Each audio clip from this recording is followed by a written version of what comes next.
Shooting's been a hobby for me for at least the past 33 years. It helps you think in a way that is tactical and practical as well. Personal security, of course, has always been a concern. Especially as a prosecutor. All rise. My name is Ron Dersh. I'm a deputy prosecuting attorney for Snohomish County. I'm trying the Jerry Jones case now for the third time. The case has spanned approximately 17 years of my career. This is a shocking scene, I think, even to the veteran police officers who responded. I'm Joe Ward. I'm a homicide detective for the Snohomish County Sheriff's Office, and I was here 17 years ago to investigate the murder of Lee Jones. Mrs. Jones had received a lot of injuries to her body. She had over 60 wounds, slashes, stabs. She's in the bathtub while she is being killed, and she is vocal. She is yelling, she is screaming, she is battling her assailant. It looked like she had fought for her life in that room and lost. Jerry Jones says he heard a noise and responded and found his wife stabbed. And as he found her, someone brushed by him and pushed him against the wall and cut his hand. Jerry's story is unbelievable. Detective Ward begins to realize that it just doesn't add up, and that he has the murder suspect right in front of him. It was a great relief to get that first guilty verdict in this case. We have the Ninth Circuit deciding that it was a weak circumstantial case and that it should be retried. It's 2001, we did it the second time. The jury finds the defendant, Jerry Bartlett Jones, guilty of the crime of murder in first degree as charged. A verdict that was extremely satisfying, one that I hoped meant the end of the case.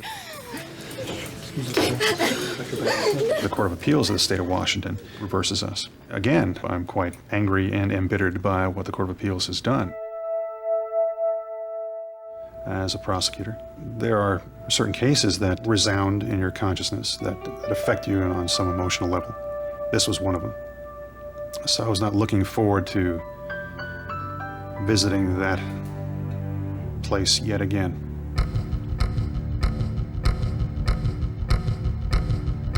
Came the dawn. Round three. Opening statement from the defense, Mr. Jones.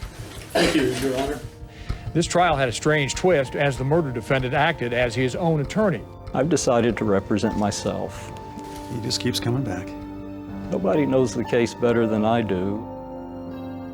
It's almost as though he and I were meant to show up in the same courtroom and fight this thing out. Defending your life.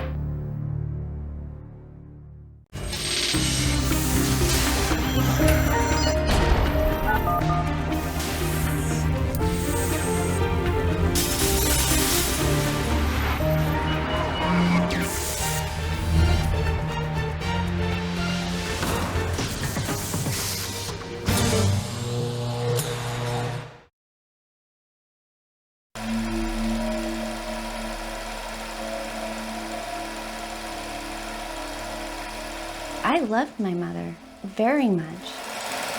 And if I had any doubt whatsoever that my dad might have done it, I wouldn't be standing by him like this. For almost 17 years, My sister and I can come down this evening. Kim Jones and her younger sister Beth Our other interview starts at about 6. have been on a mission, There's no way that he did this. trying to prove their father, Jerry Jones Jr., No, this is wrong. is innocent of brutally killing their mother Lee. Has there ever been a moment where you've said, maybe Dad did do this? No. You have to know my dad. No. My dad is a very peaceful man. He never even raised his voice at anyone in the family. Jerry, how you feeling? I'm feeling great. 48 Hours began following this story in 1999, when Jerry Jones was released from prison for the first time. This is a dream come true. After an appeals court ruled his lawyer was ineffective. My dad deserves freedom just like everybody else. His release marked the beginning of an incredible legal drama. In 2001, Jerry Jones was retried and reconvicted. And then remarkably, an appeals court reversed that conviction because the jury didn't hear crucial evidence. Now, Jones and his daughters are back for round 3. And this time, Jones will be represented by the man he says knows this case better than anyone, himself. All rise. Court is again in session. Do you have any legal training at all? No, I don't. Ladies and gentlemen of the jury, If they can get a feel for me as a human being, then they'll be convinced that I am not capable of murdering anyone. the evidence will tell you that I loved my wife. He'll be going toe-to-toe with the man who has prosecuted him twice before. Please listen carefully to the evidence in the case. Ron Dersch. We do our best to make sure that murderers don't get away with murder. The prosecutor will be unable to prove to you that I murdered Lee for one very simple reason. I did not do it. And to ensure a fair verdict, this jury won't hear about Jerry Jones's earlier trials or convictions. I'm not perfect, I've made mistakes, but I'm not a murderer. I'd give anything if I could have her back right now. It was Lee's beauty that first caught his attention back in 1970. I encountered the most gorgeous creature I'd ever laid eyes on in my life. When Jerry was stationed in Vietnam, serving in the Air Force. She had these beautiful brown eyes and the most gorgeous smile you've ever seen. And for me, it was just love at first sight. They married in Vietnam, and their first child, Kim, was born there. Within months, Jerry's tour ended, and Lee left her family behind and moved to the U.S. to start a new life. 2 more children are born, Mm-hmm. Beth and Thomas. Yes. Jerry retired after 20 years in the Air Force, and the family moved to Bothell, Washington, just outside Seattle. They were just in the prime of their marriage. Look at those lovebirds. Oh, that's sweet. They were always hugging each other. They were always kissing and they were very close and very happy. Jerry became a successful pharmaceutical salesman. Lee was a busy housewife, raising 3 children. Everything in our home was encouraging and positive. These are the last pictures of Lee, taken at a Thanksgiving celebration. 9 days later, she would be stabbed 63 times in the family bathtub. When my wife needed me the most, I couldn't do it. I couldn't help her.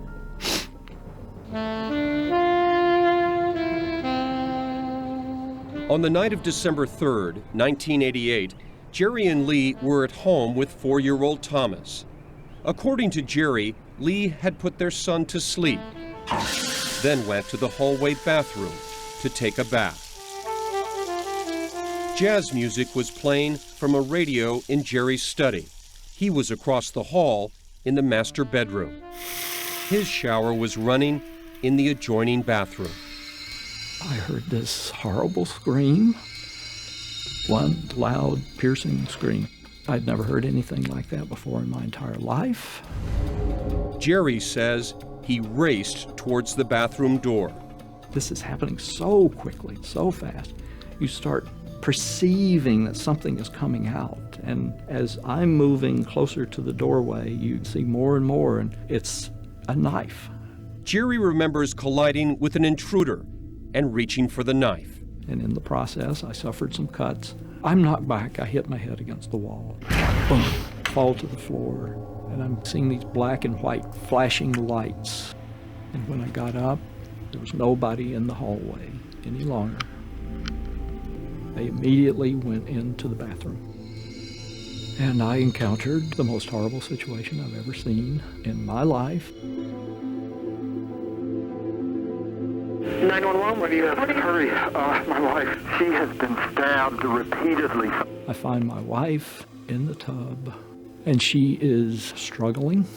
I said, my God, Lee, what happened? She was trying to speak, I'm convinced of that. I can recall this chattering sound of her teeth. Can Can you tell me where she's stabbed? All over. Okay, is there a knife in her anywhere? Do not remove the knife. Her eyes were wide open, and she was looking right at me, and I realized that she was losing her physical life very rapidly. Will you help me help her? I'll try. What can I do? Is she breathing? I don't think so. Ma'am, I think she's dead. Amid this blood and chaos, Thomas woke up. I went upstairs and I found my mother. She was in the bathtub and was bloody. No father on this earth would want his son to see his mother in that condition. It was one of the most violent murders I've ever seen. She was viciously attacked, and she fought for her life. These are all scene photographs taken the night of the investigation. Detective Joe Ward was the lead investigator. All I could see was that I had a wet and bloody man with a hand wrapped in a towel and a dead wife in the bathroom. I think they had already made up their mind. Lee is dead. Jerry is at home. Case is closed. We don't have any witnesses that saw anybody run from the house. We don't have any DNA. There's really an absence of any evidence of an intruder. Jerry, did you murder your wife, Lee Jones? No, I didn't, Peter. They didn't do an investigation that night. And within 2 hours, I found myself under arrest for something I didn't do. Making an arrest that night without talking to anybody else other than my dad was a very big mistake. I'm the one who knows what happened on that December night better than anyone else. As daughters Kim and Beth listen to their father's opening statement, they know this third trial may be his last. There was no reason, no motive. And his best chance to prove it was an intruder who did it. Someone else murdered Lee Jones. You will hear that a disturbed teenage neighborhood boy committed this awful crime. I think he's desperate. Too sure the finger is pointed elsewhere.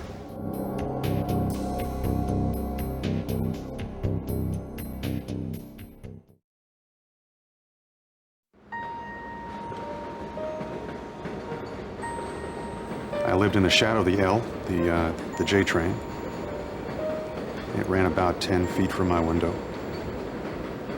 My mom and dad owned a delicatessen there for about 35 years. This Queens, New York neighborhood is a long way from Everett, Washington.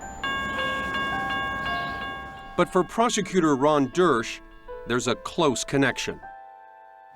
I think that Ron saw Lee Jones as someone similar to his mom. Mara Rosano is Ron's wife and also a prosecutor. His mom was someone very special in his life. My mother was an immigrant, and she always spoke heavily accented English. She was about 5'4", and her name was Elizabeth, and everyone called her Leah. And he's determined to get justice for Lee Jones. Here's the old case file. Even after all these years. This is all Jerry Jones. These are all his. Well, there's no doubt I'm sick of the case. Not sick enough to let him go. As prosecutor Ron Dersch begins his case, he's feeling the pressure. He's won hundreds of trials, but now faces the possibility of professional humiliation. What if Jerry Jones, a self-taught lawyer wannabe who Dersch has convicted twice before, wins this case? That'd be a hard one to swallow, wouldn't it? That'd be tough. Is Jerry a good attorney? I think he is. He's done a lot better than I have on occasion. Let's take you back to December 3rd of 1988. Dersch believes his opposing counsel is, in fact, his best evidence. The strongest piece of evidence is Jerry Jones. He is still here. He is still alive. Her autopsy will show that. He tells the jury about Lee's defensive wounds, the blood spatter in the bathroom, and the cuts on Jerry's right hand, that Jerry says were caused by the intruder. They're consistent with a defensive move on my part to knock the knife out of his hand when I encountered him in the hallway. Showing you exhibit number 121. But a forensic expert testifies the cuts more likely occurred when Jerry's hand slid off the knife handle. Blood on the hand of the assailant can be transferred to the handle of the knife, making it slippery. As he allegedly stabbed Lee dozens of times. Jerry counters with his own expert. It's a cut. That's all you can say. My fingerprints were not on the knife. My blood was not on the knife. And my DNA is not on the knife. How on earth is it possible to stab someone 63 times and yet leave no physical evidence whatsoever? I think that he rinsed off the handle of that knife. I think he was fully aware that there would be some testing, fingerprint or otherwise. The jury also hears that Jerry let crucial minutes pass. 3-5 minutes. 911, what do you have? Hurry. Before calling 911.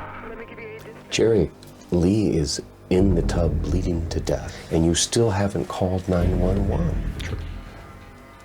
I don't get it. I don't get it either.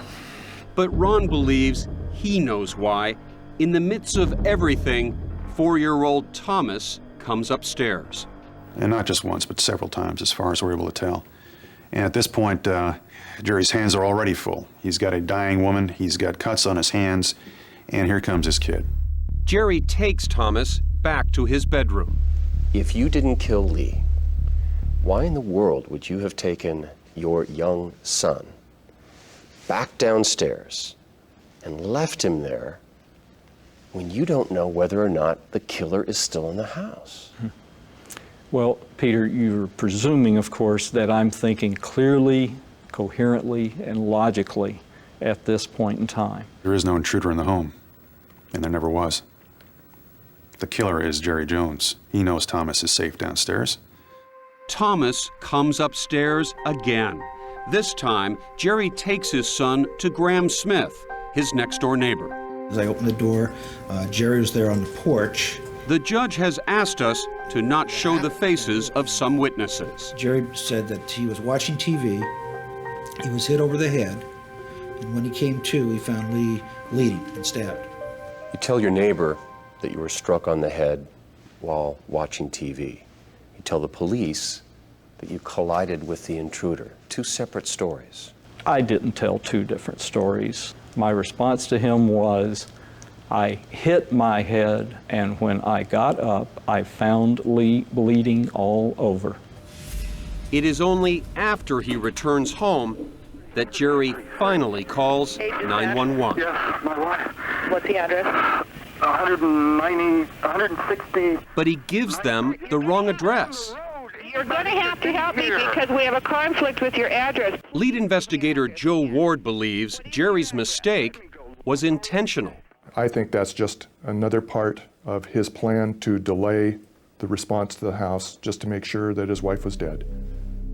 It took the police 10 minutes to find the house, and when they went inside, they discovered Jerry wet and bloody. A forensic scientist testifies to scenarios of how the crotch area of Jerry's jeans became stained with Lee's blood. One potential would be if the rail of a bathtub in this crime scene had been saturated with blood and an individual sat on that rail. The other object that I know is long and narrow and bloody is the limbs, the arms and legs of Lee Jones.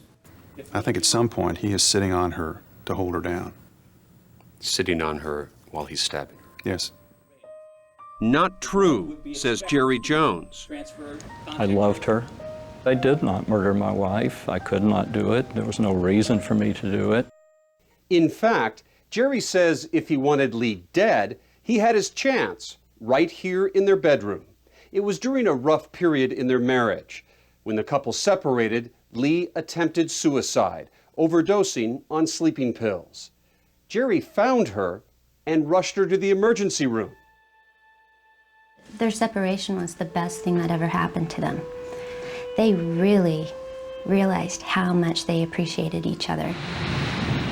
Look at those lovebirds. Oh, how sweet. The couple soon reconciled.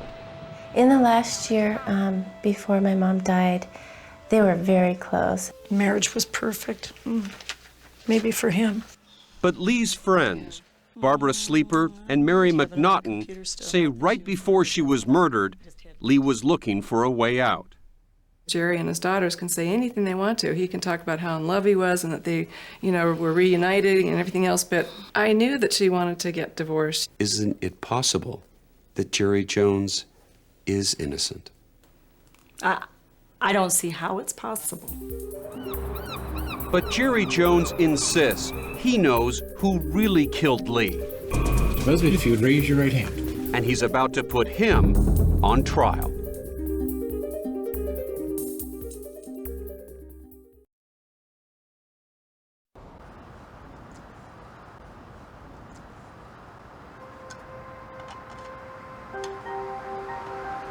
You think you'll see Busby today? Probably. You looking forward to that? Not looking forward to that, no. All rise. The state calls Daniel Busby. We're not allowed to show his face. Do you solemnly swear to tell the truth, the whole truth, and nothing but the truth, so help you God? I do. But for more than 16 years, Jerry Jones has insisted this man is his wife's real killer. Danny Busby did it, Peter. There's no doubt in my mind about that. Did you have a mouth on you back then? Yeah. You wise ass? Yeah. Prosecutor Ron Dersch says there is no evidence that Danny Busby, then a 15-year-old teenager, was involved. On December 3rd of 1988, did you murder Lee Jones in her house in Bothell? No. There is no connection, basically, between Danny Busby and the crime scene that night. All the DNA evidence tends to exclude Danny Busby. But Ron knows Danny's tough guy presence will vastly complicate his case. Chewing gum there? Yeah. Can you swallow that? No. He's kind of a loose cannon, and I'm concerned about that. At the time of Lee's murder, Danny was a friend of Beth Jones. I knew he had a crush on me. A neighborhood loudmouth. He was always the one that would initiate something troublesome. Who liked to tease Thomas. Growling at him like a lion or tiger and just scaring him. And antagonize Lee. He appeared to us to be just an obnoxious teenage boy. We know that he has grown and developed into a very disturbed, vicious, uncaring, brutal person. Now, for the first time in 3 trials, Jerry Jones is allowed to tell the jury about Danny Busby's troubled past. A history of violence that Jerry says began the night that Lee died. He'll directly confront Busby about his assaults against ex-girlfriends and threats to kill people. It's evidence that Jerry Jones hopes will convince the jury that Danny Busby is capable of murder. Mr. Jones, do you have any questions of Mr. Busby? I do. I think we're going to be allowed to paint him as the monster that he is. Would you describe yourself as prone to violence? I have been in the past. Was it common for you to become so angry that you would lose control and black out? Slightly. What's it like for you to look into Danny Busby's eyes? I see a disturbed person, a violent person, a person almost without a soul. And would you describe yourself as having an uncontrollable temper? At times, yeah. Jerry says it was that uncontrollable temper that exploded after Lee banned Danny from visiting and calling Beth.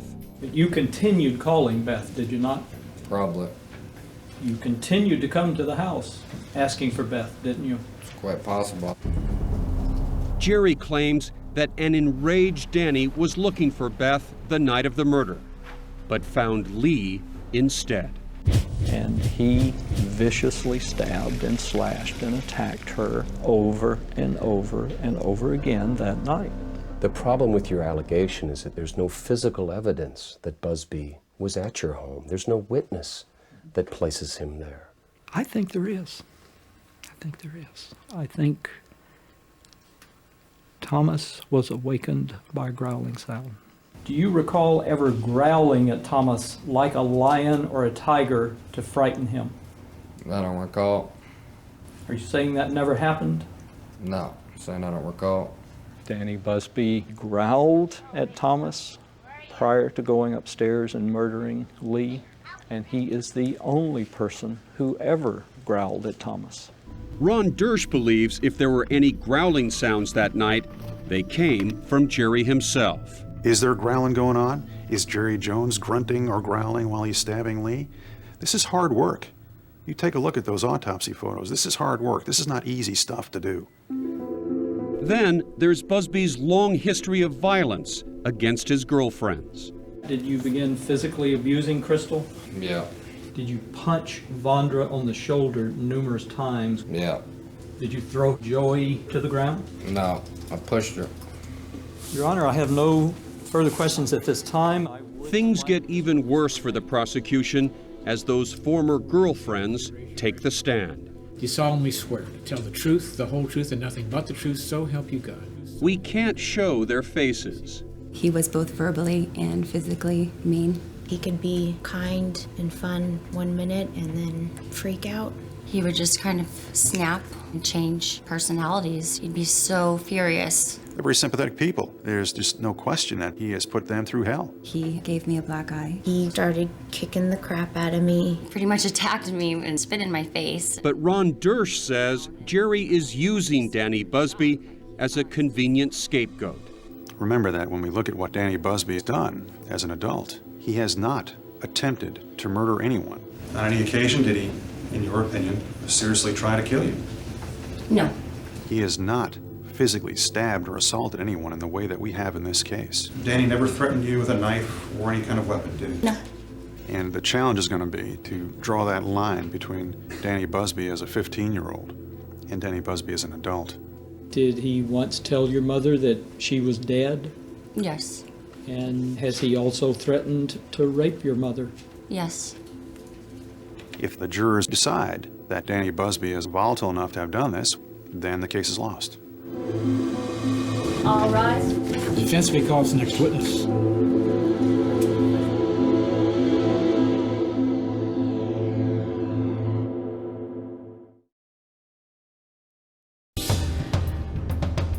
Do you solemnly swear to tell the truth, the whole truth, and nothing but the truth, so help you God? Yes, I do. All of them wanted to be there. I do. All of them wanted to testify. All of them wanted to tell their stories. And all of them want to help free their father. To do that, Jerry is counting on their testimony to put then 15-year-old Danny Busby at the crime scene in December 1988. Were you ever present when Danny Busby would growl at Thomas like a lion or a tiger? Yes, he did that very frequently. Did he ever growl at you? I think so, yes. What, asked Jones, did Thomas hear on the night his mother was murdered 16 years ago, when he was just 4 years old? I remember it being more animal-like than that. He said he woke up when he heard growling noises and that a lion or a tiger got Mom. He was repeating a lion or tiger had gotten Mom. While I'm watching them testify, I'm thinking, you know, this is amazing. These people are flawless. They are polished. They are rehearsed. And you think to yourself, damn it, wise up. While Beth, Kim, and Thomas lovingly stand by their father, Jerry Jones knows that it is his testimony, and not his children's, that jurors really want to hear. So as his own attorney, he decides to take the stand and come face to face with Ron Dersch, a confrontation 16 years in the making. Once I knew that the case was coming back, it was clear to me that there would be some sort of face-off. I don't look at it as a match between Ron Dersch and myself. The defense would call Jerry Jones, Your Honor. I look at it as an opportunity to present the evidence to a jury of 12 people. I solemnly swear to tell the truth, the whole truth, and prove my innocence. But before Ron faces Jerry... Jerry, did you kill your wife? I did not kill my wife. A public defender assigned by the court to advise him asked Jones to explain his bizarre behavior after he discovered Lee had been stabbed. Did you at any point that evening go and get wet. Yes. How did you do that? I ran into the master bedroom and heard the water running in the shower. And I went to turn it off, and I felt a sting on my hand. And I looked and saw that it was bleeding, and I just ran back out. That's not the story Jerry told at his first trial. Mr. Dersh, cross-examination. Yes, sir. Thank you. Ron believes he's caught Jerry in a lie. He whips out the transcripts and reads Jerry's own words back to him.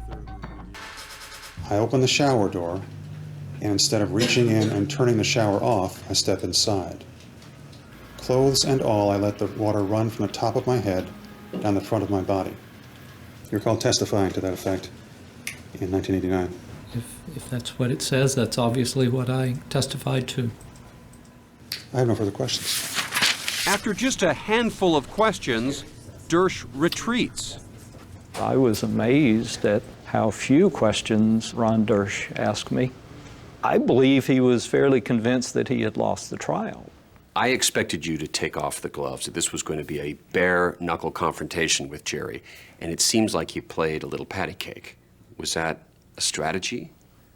Did you choke? I couldn't get mad at him at that point. Just because I have a stick to hit him with doesn't mean I'm going to hit him with it. But Ron uses that stick in his closing statement. Exhibit 1 for the state is Jerry Jones, because he is still here. He is still alive. Danny Busby is as subtle as a brick through a plate glass window. Do you think, having listened to Danny Busby on the stand, having seen his behavior here, he could keep his mouth shut? Danny Busby is offered up as the boogeyman. And he was not. He did not kill Lee Jones. We know who did. And it's Jerry Jones. For Jerry and his family, their long battle to win his freedom comes down to one final argument. The prosecutor has failed to prove that I murdered my wife, Lee Jones, for one reason. I did not do it. As you know, I'm on trial here. You're going to go into that room soon and deliberate, and you're going to vote either guilty or not guilty. Jerry Jones's name is on that ballot. Danny Busby's name is not there. It's outrageous. It doesn't add up. I had no motive. I was not a violent person. I was not an explosive person. I'm the person you see standing before you today. I think what the jury got to see was Jerry Jones acting in closing. The crying? Yeah. Rehearsed? Absolutely. Yeah. Genuine? No. For the third time, Jerry Jones' fate is in the hands of a jury. In a scant 4.5 hours, the jury reaches a verdict.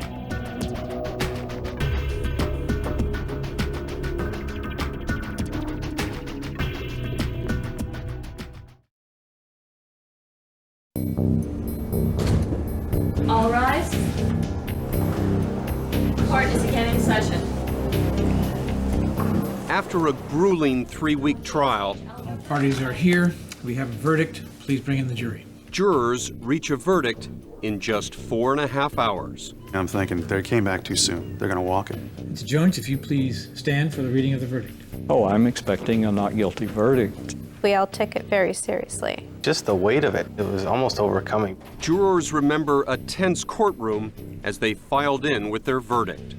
I looked at Jerry Jones and I looked at Ron Dersh. I think both of those guys have had a very personal role in this thing for the last 16 years. We, the jury, find the defendant, Jerry Bartlett Jones, Jr., guilty of the crime of murder in the first degree as charged. When you hear the word for the third time, guilty, what was that moment like for you? You just shake your head in disbelief and what on earth are they thinking? When I hear the word guilty, I'm thinking, this is over for now. This is over. For prosecutor Ron Dersch, winning a third conviction is a tremendous relief. Was justice served here today, Ron? Absolutely. It was served in 2000. It was served in 1989. It's the right verdict. All rise.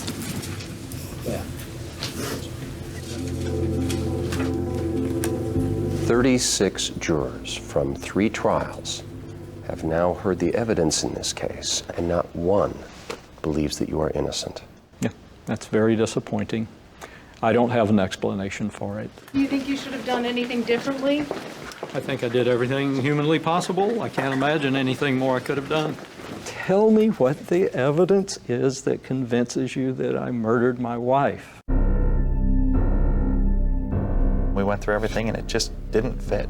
A lot of us looked through every single piece of evidence, including the clothes, the knife, every single picture, making sure there wasn't something that we were missing. That's why we took 4.5 hours, or else we could have came out of that jury room in 45 minutes. Jurors didn't buy Jerry's version of events. He had a lot of inconsistencies with his stories. Or his explanation for the cuts on his hand. It looked like there was at least 2 contacts with the knife that we could tell, which didn't match up with him telling us that he had a run-in with an assailant and knocked that knife out of his hand. They also didn't believe Jerry's story of only hearing a single scream, as his wife was being stabbed 63 times in the next room. I've lived in a split-level house myself. I could be downstairs and hear stuff going on upstairs in the bathroom. I think there was a terrible struggle, and I think you would have heard that all over that house. Can you tell me where she's stabbed? All over. And after listening to the 911 tape several times, On the whole 911 tape, he never cried. No, never. I thought that was odd. And then he would put down the phone and run and go do this. Sir? Sir? And put down the phone and run and go do that. Hello? When you're on the phone with 911, you stay on the phone. Do you solemnly swear to tell the truth? And what about Danny Busby, the person Jerry Jones claims is the real killer?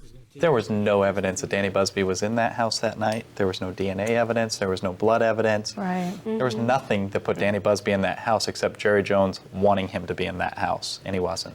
Jurors found Danny Busby unlikable. Busby is a really nasty human being. But believable. He was being very honest about the fact he had hit the woman, he had pushed their head into the steering wheel. He had admitted to everything, but when it came down to did you kill Lee Jones? No, I did not kill Lee Jones.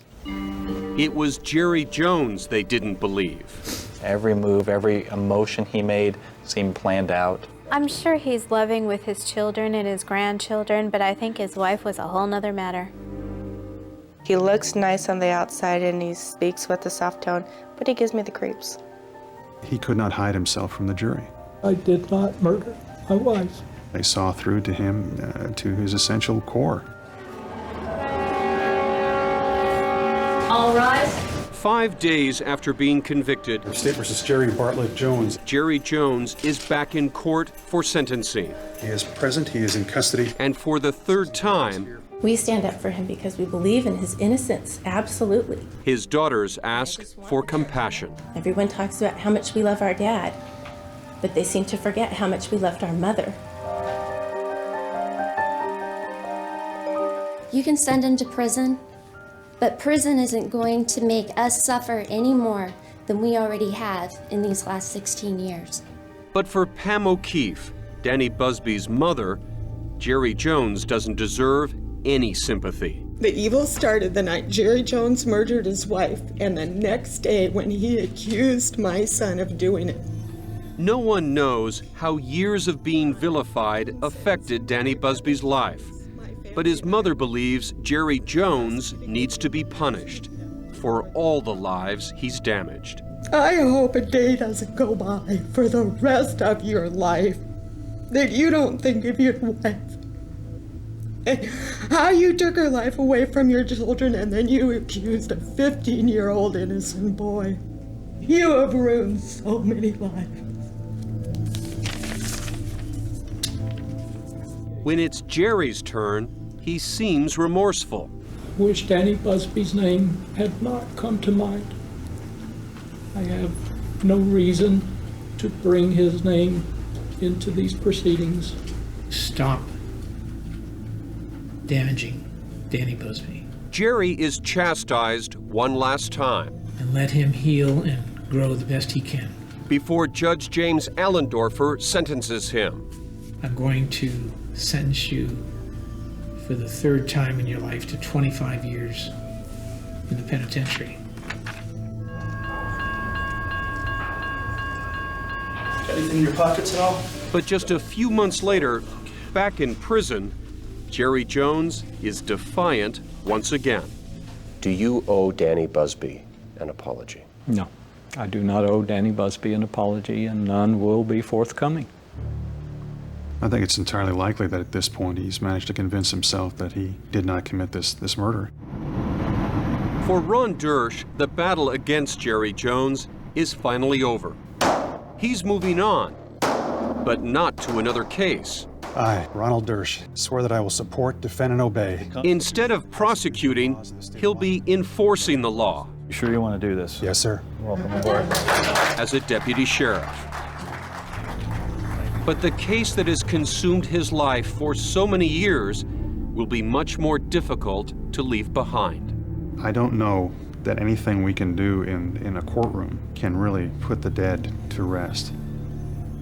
Clearly, the family has been damaged, I think, beyond repair by what Jerry Jones did. So in terms of whether Lee Jones can rest, well, I hope she can rest. The rest of us, I don't think can.